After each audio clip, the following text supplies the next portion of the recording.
I would like to address intentionality in curriculum planning, looking at some of the influences, the factors that curriculum planners have to face when making decisions about choices in curriculum and also implementing curriculum.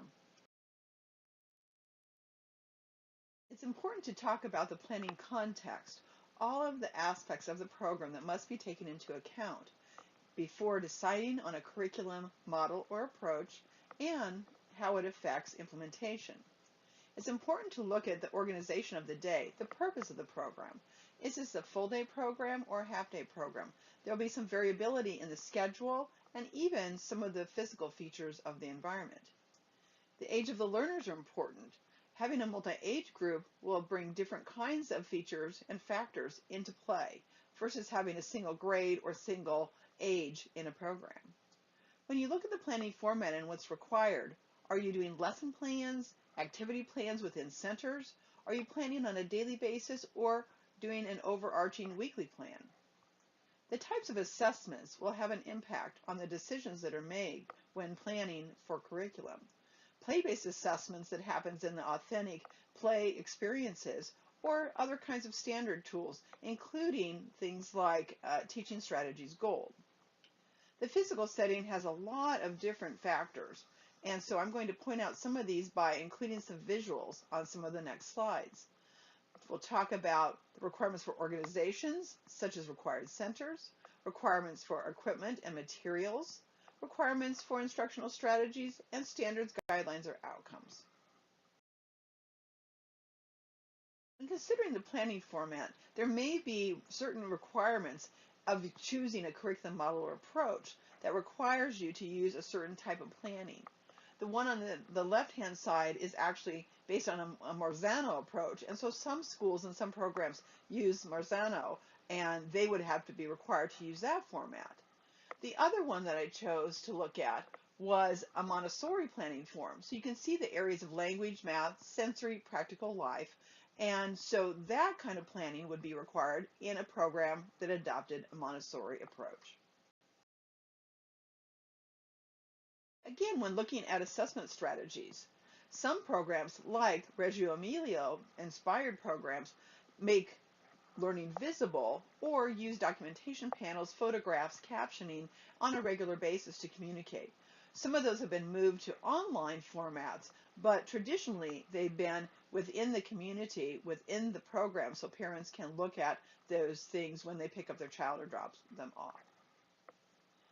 On the right-hand side are the teaching strategies goals. We're looking at how you would select the ranges of skills according to the indicators that are in that particular program. It is based on good, authentic observational strategies.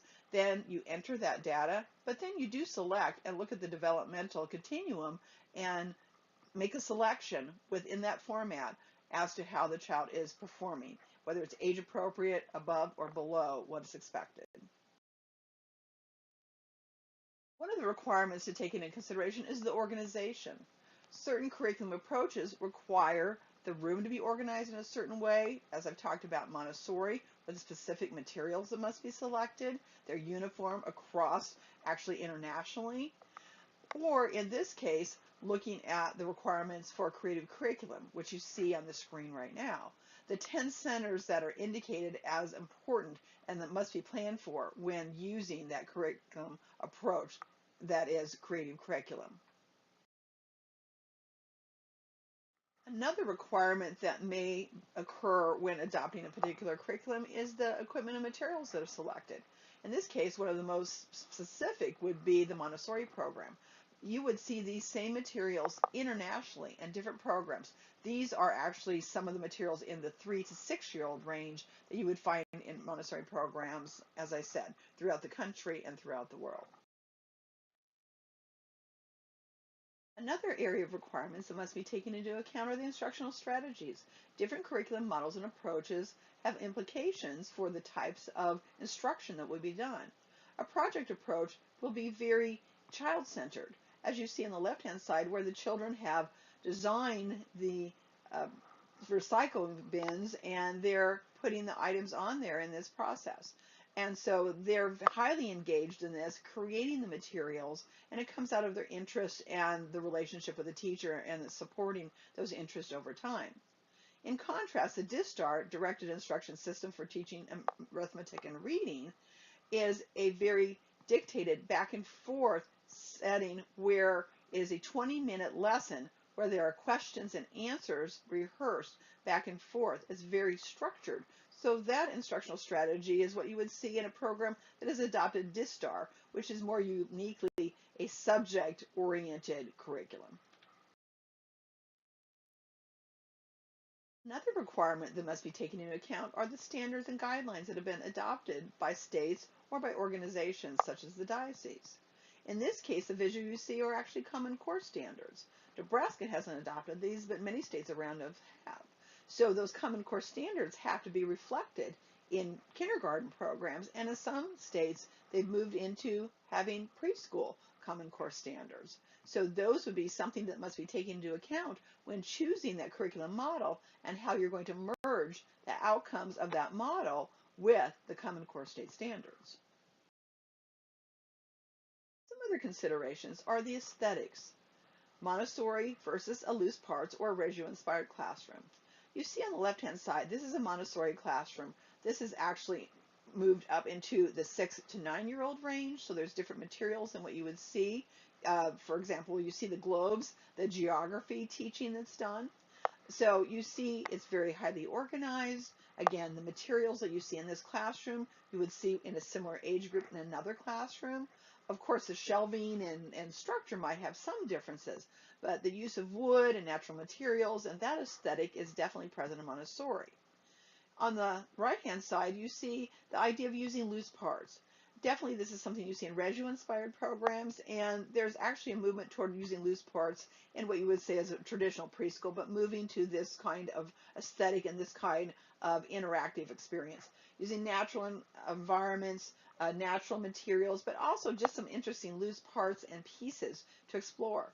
They're organized oftentimes with wood and baskets and different kinds of matting, natural jute and things like that. So you see that kind of aesthetic might be something that if you're using a Reggio approach or inspired by that, you might have this kind of materials very spread out and set as provocations throughout that environment.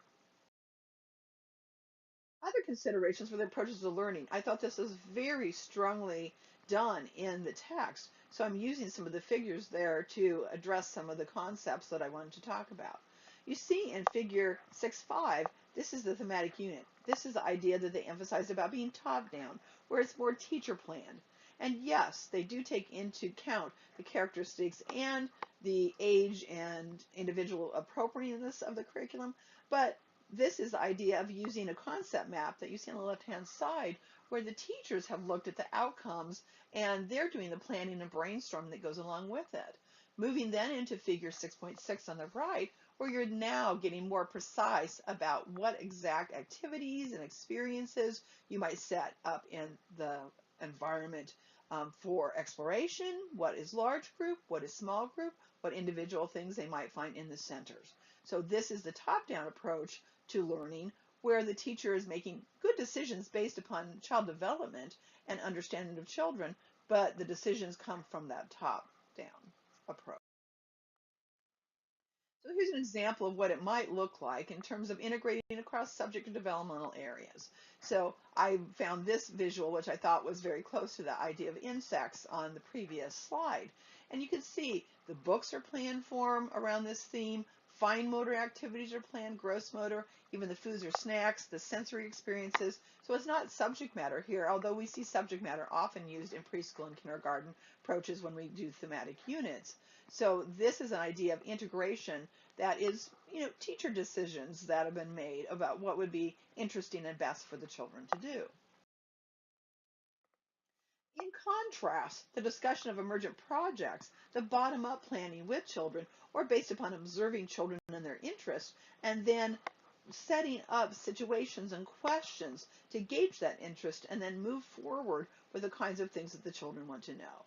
You see the KWL chart here, and this is a complete one that talks about what we know, what we want to know. Sometimes you see the inclusion of the H, which is how will we find that out? How are we going to do that? They've combined that here under the learn. And so what we're going to do, how we're going to find out, but oftentimes the L, what we've learned, is what you put into this chart after you've discovered it. But here the children are planning based upon the questions they want to research and find out. So it's bottom-up planning, or at least collaborative planning with the children. Here are some of the figures that represented that in the text. Figure 6.9 was the brainstorm that was done, but it was the teachers thinking about the open-ended ideas, the open-ended activities that would help direct the project. What kinds of things can we do to facilitate their learning? What kinds of things can we set up to let them explore? They're not directed lessons, but they're set up in that idea of that question of provocations. What can we put out there that's going to strengthen their interest, cause them to ask questions, test, go back and forth? And then moving into what are we going to do week one? How are we going to take these broad ideas and move them into the practical things that we're going to establish? You see, it's much broader in terms of what they're going to set up, how they introduce it, what they're going to support, the idea of exploration and scaffolding, versus the approach you saw in the thematic planning in the previous slides. Here are the visual images I selected to demonstrate emergent projects. The idea that we are addressing subjects or developmental areas, but we're doing it through investigations. The type of questions that are posed, the types of materials that the teachers provide, the resources that they may provide when children ask for them, the kind of support and the provocations that they're setting up so they can do the discovery and the inquiry and really in a constructivist way can build their own knowledge through this process. It's just another example of how the beliefs and the decision making were affected by the type of curriculum model or approach that is chosen, or if you're writing curriculum, the ways that you're incorporating the types of materials, the learning environment, the instructional aspects of it, the assessments, all the different kinds of requirements that we have to take into account when adopting a particular curriculum model or approach are the same things that we need to do in our curriculum design process. So in this presentation, I just wanted to highlight some of the key features that were pointed out in the text and in some of the other materials that you're reading for part of this module. So you're taking into account the different kinds of impact these factors have on implementing curriculum in your classroom.